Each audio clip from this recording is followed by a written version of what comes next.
Well, hello everybody, and thank you, Keith, for chairing the meeting. We got to go off mute, unmute.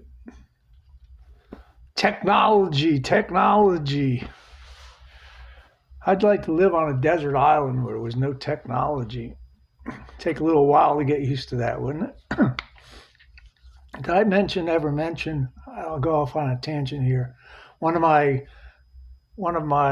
pet peeves at this new group that I'm in is that there's usually 30 to 50 people at each meeting every day, and half of the people during any share about any subject are looking at their phones instead of paying attention to the person who's sharing. That drives me crazy. But one of the things that I have learned since I've been in the program is that in our readings, it's either in the Big Book or Living Sober, my two favorite AA books. It says something like, to some degree, everyone is emotionally ill. Everyone is emotionally ill. And as long as I can remember that when I start to become irritated with other human beings, it kind of helps me. When I start to become irritated about anything, anywhere, about a human being, interaction with a human being, I try to remember that everyone is emotionally ill in some way, shape, or form. The program also teaches us somewhere in the literature that some are sicker than others.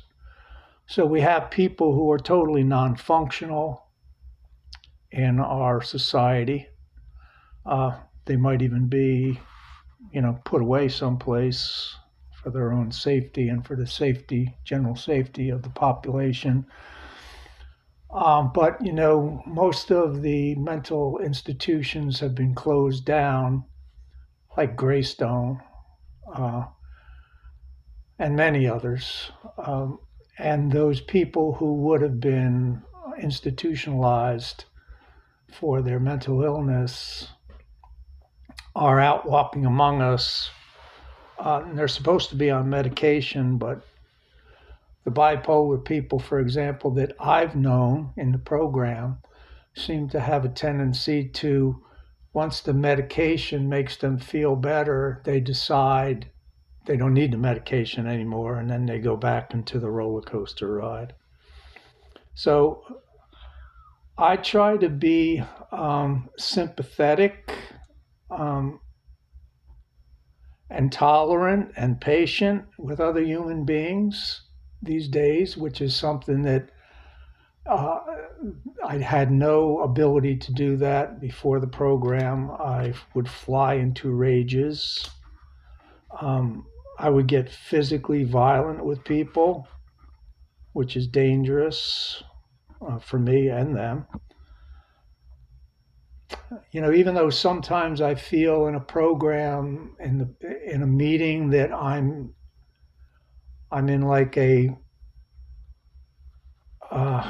mental institution myself, and we're in One Flew Over the Cuckoo's Nest, and all we need is Nurse Ratched there to be the facilitator. Our whole society is like that. I have to jump on the Garden State Parkway for about 5 minutes to get to this church where my new group meets. And it's 6:30 in the morning. And the Garden State Parkway at 6:30 in the morning at Tom's River, just for that 5 miles, is insane. An insane racetrack where people are just crossing lanes indiscriminately, no blinkers, 70 miles per hour, like I'm taking my life in my hands to go that way. I usually try to take the back way there. And I mean, our whole society is insane. You look at the news, you can see that everybody in every other society is also insane. They're literally killing each other all around the world. So we have to have tolerance and patience. It tries to teach us that.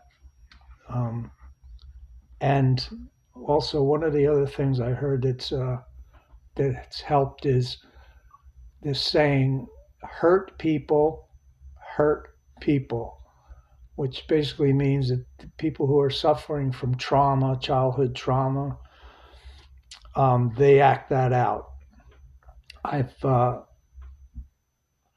I was amazed when people at this new group that I'm in started sharing with one guy for some reason, this tough looking guy. Me and Keith were talking about our friend Joey who moved down to the Carolinas. Kind of like a tough looking Italian guy. You don't want to mess with him. He's got muscles and stuff like that.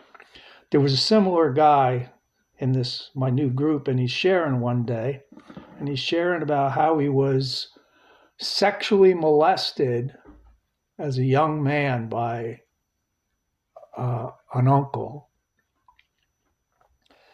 And once he opened that can of worms, like three or four other guys, men, you know, also like came out of the closet about being sexually molested when they were children. And I was like shocked uh, that they would share something so sensitive and so private in an open meeting with like 50 other people there. And uh, the unfortunate thing about that is that people who have suffered a trauma like that tend to be uh, damaged for the rest of their lives. The people that I've known in my circle of friends in and out of AA over the last half a century, um, they've never recovered from something like that. They've always had that in their head, with or without outside help, and we all need some outside help, as also uh, suggested in our literature. Some guy the other day, I'll close with this because I found it very interesting. He said, a lot of people say that there's no rules and regulations in AA, they're only suggestions. And he said, my sponsor told me to read the first 164 pages of the big book with a red pen. And every time I saw the word must, circle it.